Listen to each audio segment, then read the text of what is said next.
What's up, everybody? My name is Joy Moya. I'm going to share with you an artistic testimony of memories that have helped to define what I observe as beauty marks.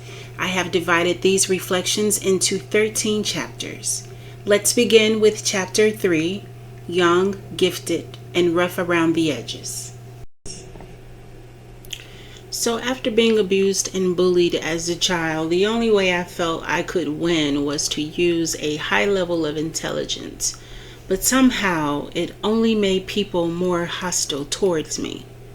Adults were always stunned by the things I said and the time at which I'd said them.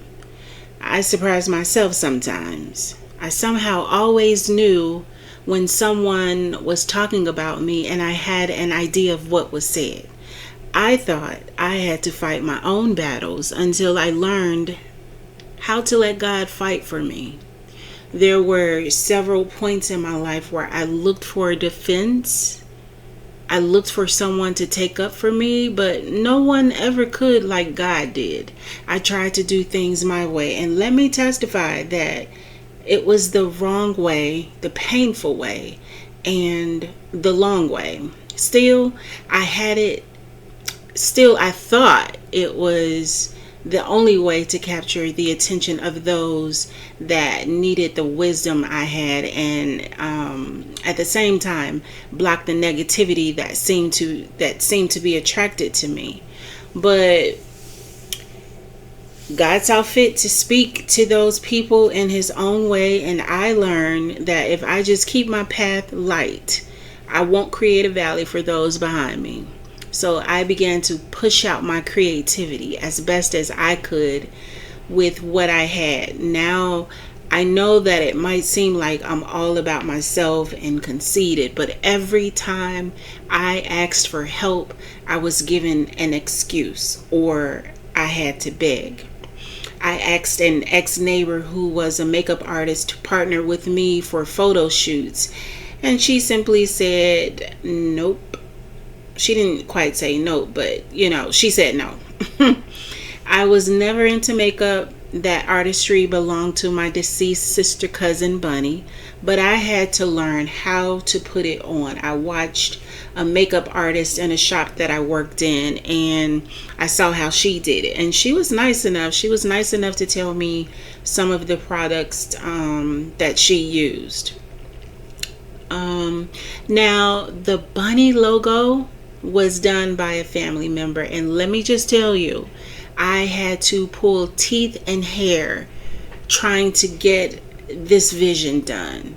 The whole journey of the bunny in the hat logo and the whole journey of trying to put this vision together was so painful, because it's like, I'm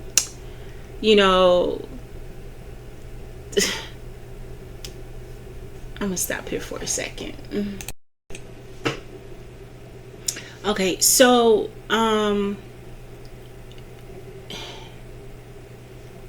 didn't know that there were so many other resources that I could have used in order to get the logo done. At some point, I only wanted to communicate with family, interact with family. I wanted to be protected by family, so I didn't do the research. I don't know if I didn't know how to do the research to find another logo artist, or I didn't have the money to actually get it done, which is why I sought after a family member to help me out with this situation.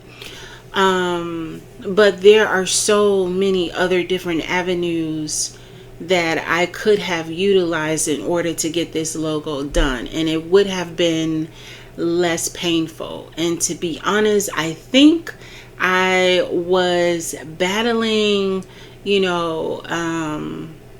depression, especially with the loss of my sister cousin, who the logo is inspired by, as well as my grandfather with the hat.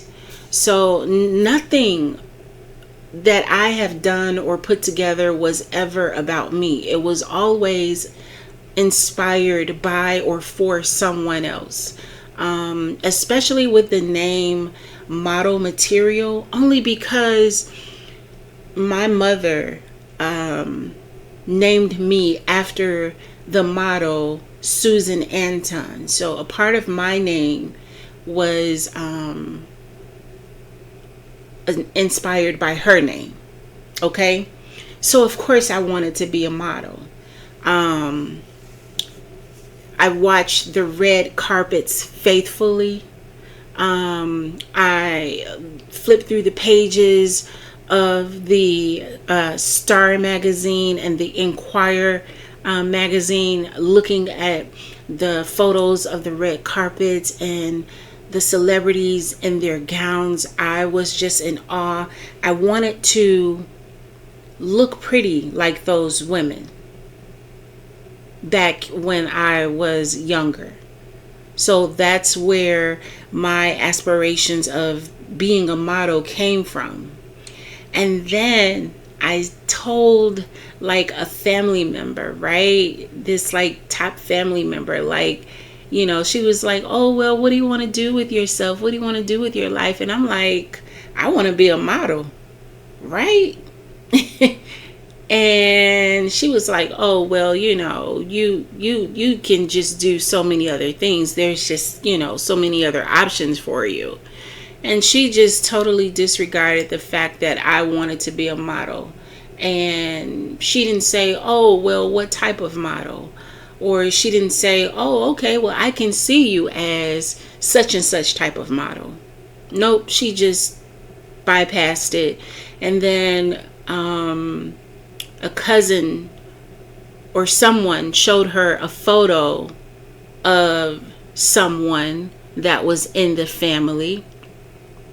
And she was like, oh, this is model material.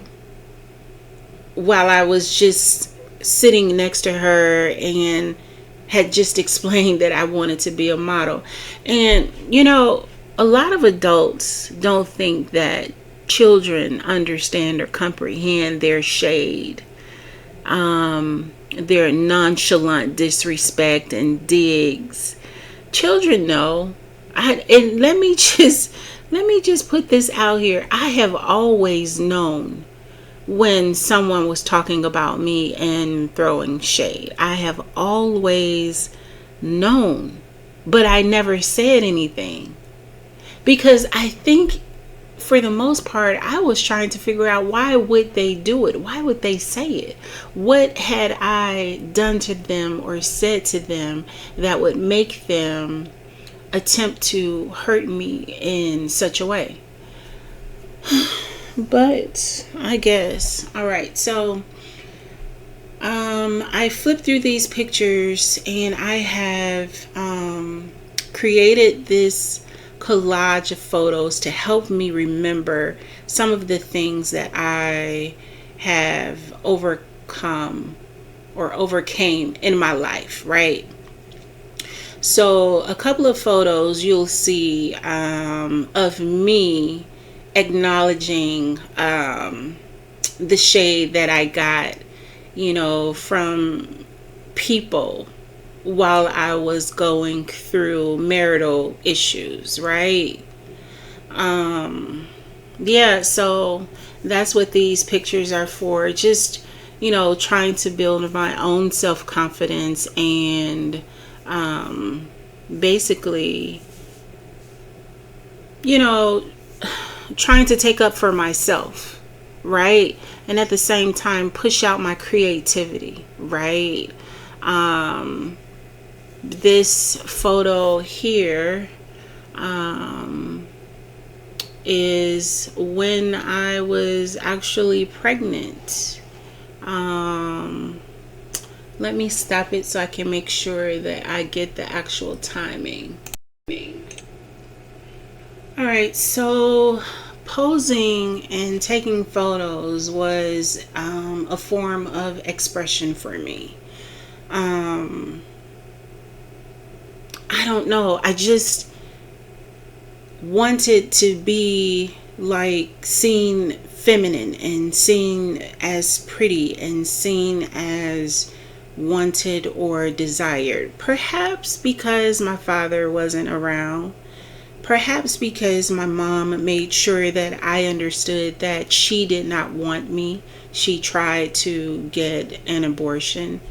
Perhaps because I was abused as a child. Perhaps because I was told that I should have been a boy. Perhaps because I was told that no man would ever want me. I don't know.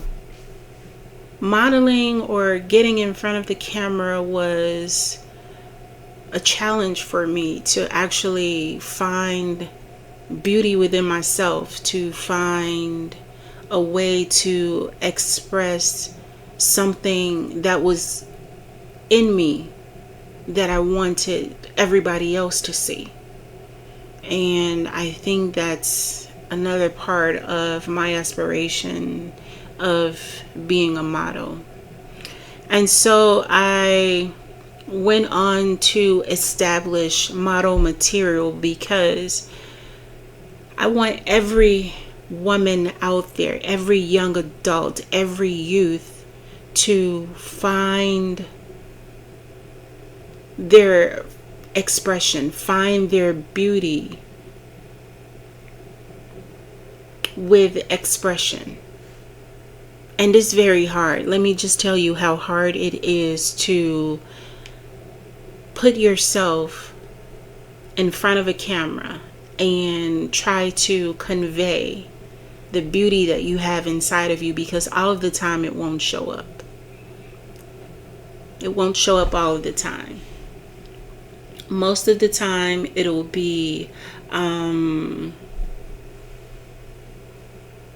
truth, the pain that you might be feeling or trying to hide. It might be the trauma that you're trying to conceal that comes forth. It might be I don't know. It could be a lot of things, but I can say that it is very challenging to actually bring forth artistic expression that's beautiful. I'll say that. All right, so yeah, most of these photos, again, they are just me pushing past the pain, pushing past, the fact that I was not celebrated within my family, all around, so yeah, I'm gonna stop here for a second. All in all, I think that everybody did the best that they could with me, with the time, space, resources, and ability that they had within themselves to do. I think everybody did the best that they could, and I think they gave me what they could, right? Like, I'm trying to make that make sense. Because if I really dig in and investigate, the people who had access to me, I would have to really consider what they did and didn't have for themselves.